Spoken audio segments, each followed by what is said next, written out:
Welcome back, everyone. This morning we're going to be working with a nice maple burl. This piece has been sitting around for quite some time. It measures probably about 10 inches across, about 4 inches thick on this end, and only about 2 inches thick on this end.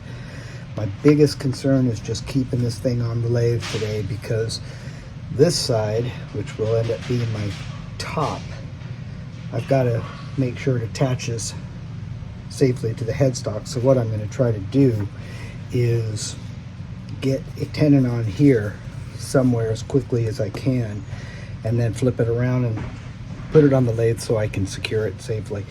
But it has some beautiful spalting in here. Should be pretty if I can keep it on the lathe. So anyway, let's see what we can make with this. Stay tuned. So the first thing I did was drill out with a Forstner bit to make sure that I was connected well to the headstock and put it between centers.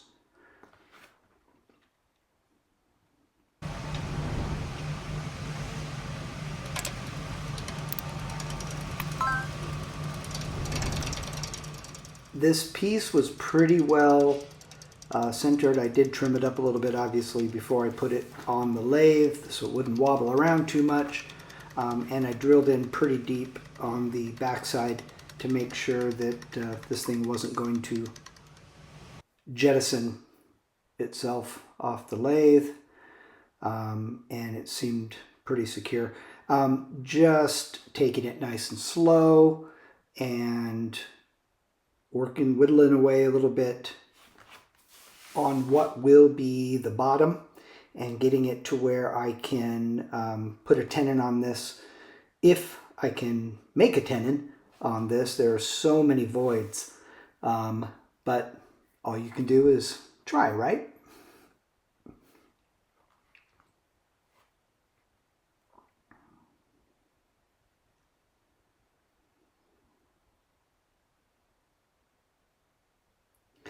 This piece is pretty old and pretty dry.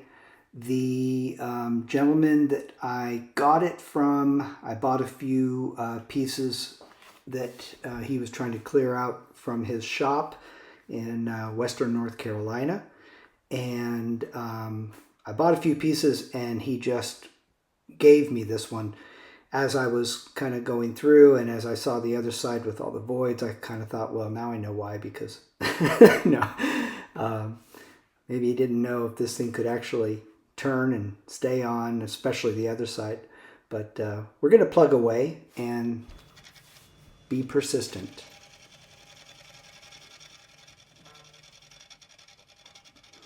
I am going to go ahead and try to do a little bit more of a conventional style bowl. Give it a nice solid rim all the way around. I know that I'm going to end up with some voids, but that's okay. I kind of like that. I like seeing what the wood character is going to give me, so it doesn't bother me in the least. Got a tenon established, and now we'll just kind of work on the shape a little bit more and see when we can kind of get some clean, solid walls without tons of voids, and how small I have to take it to do that. Hopefully not too small. I'm hoping to end up with about an 8-inch bowl altogether at the smallest. Using a 1/2-inch bowl gouge for predominantly all the work on this piece, kind of my preferred tool for shaping and getting rid of bulk. Little shear scraping. Yeah, lots of fun, lots of character. But nothing looked like it was going to fall apart. I did want to clean it up a little bit with my little dental picks here, just to see if I can get some of that real loose bark out of there. I did reinforce the tenon a little bit before I decided to turn this around with some thin C8 glue so it would penetrate in, and decided to do some of those bark voids at the same time, just for good measure.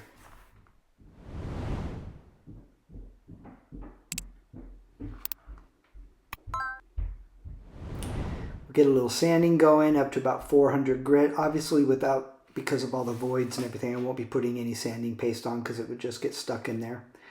This is just a little bit of isopropyl alcohol just to get rid of all the dust and that sort of thing. And plus it kind of gives us a nice first look.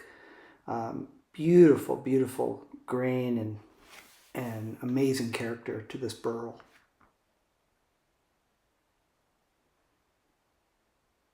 Already kind of really digging on it.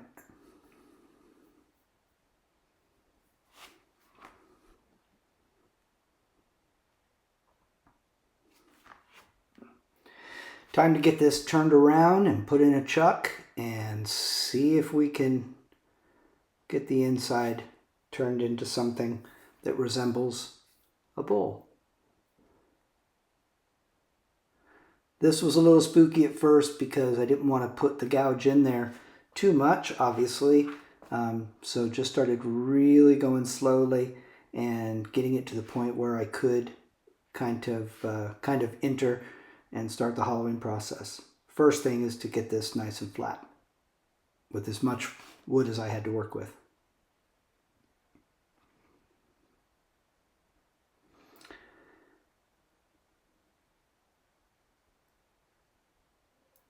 Because this felt pretty solid on the chuck, I did turn the speed up a little bit. Obviously, you tend to get a little bit better cut if you can get your speed up a little bit, but obviously do it only to the point where you know that, or you feel reasonably sure that you're safe. Working in and starting to hollow and just kind of hoping that as I go down, those very large voids will become less prominent, especially now that I've taken the tailstock away.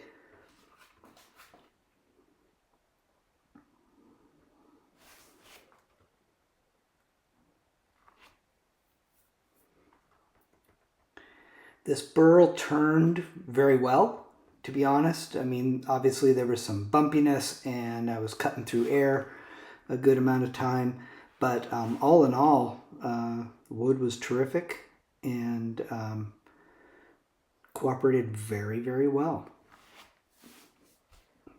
Starting to get past those large voids, so yes, way to go, piece of wood. And now we're going to use my very high-tech depth finding tool. See if I can set that depth and not go through the bottom and inadvertently create a funnel.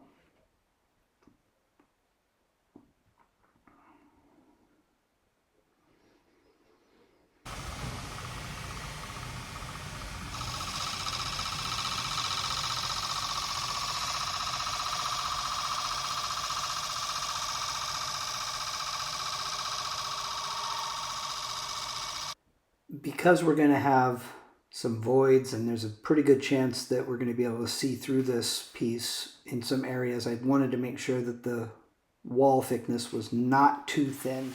So I kind of felt like that was as thin as I would take it. A little bit of negative rake scraper just to smooth things out, get rid of my tool marks, and going very light so it actually didn't take the wall thickness down any thinner. Certainly don't want this thing falling apart on me because I got too aggressive or tried to make the walls too thin after all this work.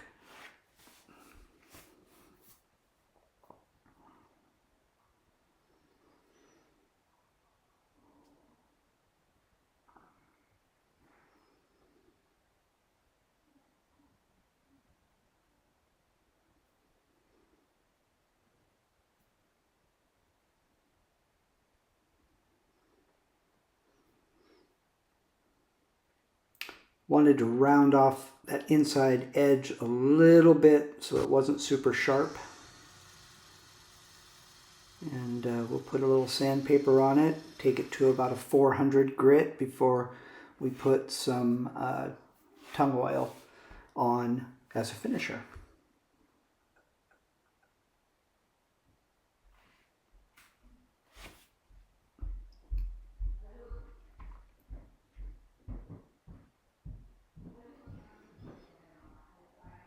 This is again a little bit more of the isopropyl alcohol just to get the dust and everything off before I put any kind of an oil or anything on.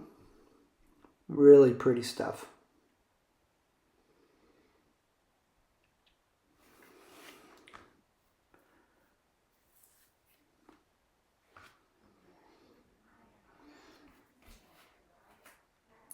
So now it's time to turn it around and see if we can get that tenon gone. Again, you've seen me do this probably. I use a vacuum chuck as a jam chuck only because it mounts right to the headstock. It's always nice and true and very, very handy.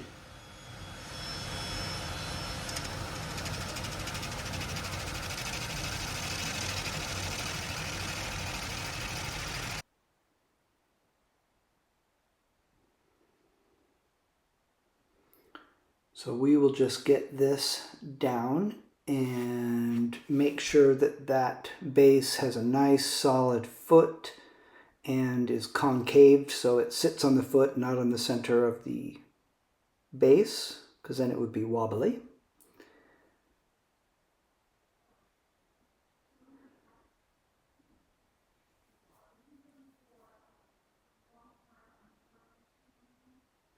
And I'll get rid of that nub as I take it to the drill press and drill it out for my little branding emblem, so I don't worry about taking that all the way off right now. This is just to make it a little flat on the edges, and you'll see my wonderful camera work where I'm using a ruler to check to see that the bottom is concaved.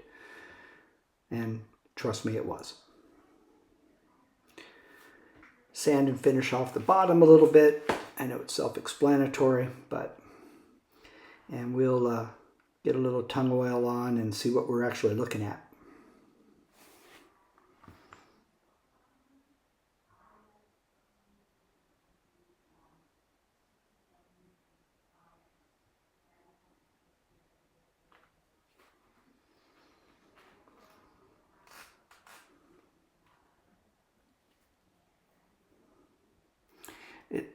This piece looked very much like a cherry burl when it was all said and done. A little different, but it had a lot of the same characteristics as far as the heavy bark inclusions and that sort of thing. Really cool. This is the first maple burl that I've been able to get my hands on, so this one's a first for me.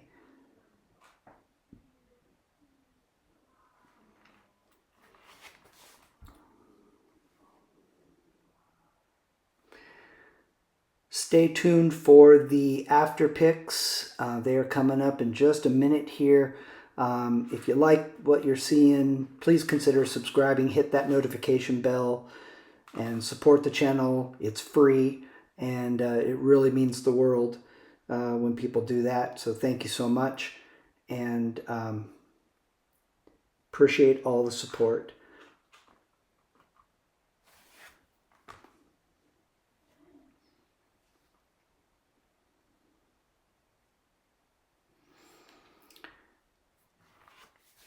Time to get the little branding emblem on there and finish this piece off.